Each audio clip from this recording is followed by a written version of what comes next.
தமிழக முதல்வர் செய்ய மாட்டார், உதயநிதி ஸ்டாலின் செய்ய மாட்டார். அதுல ஒரு குரூப் இருப்பாங்கல்ல, அதுக்கு ஒரு குழு இருக்கும்ல, அந்த குழு தவறான ஒரு தீர்ப்பை வழங்கி இருக்கிறது. இதைத்தான் ரஞ்சித் சொல்றாரு. இப்ப இவரை விட்டுரும்.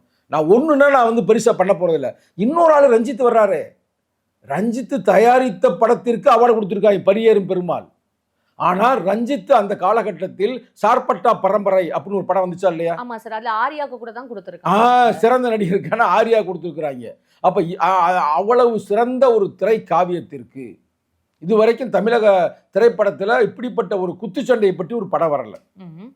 அந்த பழைய வரலாற்றை பற்றி, இந்தி எதிர்ப்பை பற்றி படம் வரல அந்த காலகட்டத்தில். அப்படிப்பட்ட ஒரு திரை காவியத்திற்கு இவர்கள் ஏன் கொடுக்கவில்லை என்றால், ரஞ்சித் சில நேரங்களில் விமர்சனம் செய்கிறார். அது தப்பு.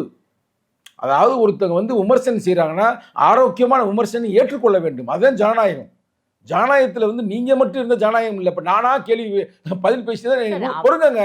நானா இப்ப நீங்களா கேள்வி கேளுங்க, அது பார்க்கறது நல்லா இருக்குமா? இல்ல நானா ஆன்சர் சொல்லிட்டு நல்லா இருக்குமா? கேள்வி பதிலா இருந்தா தானே ஒரு ஜனநாயகம். நீங்க பேசணும்.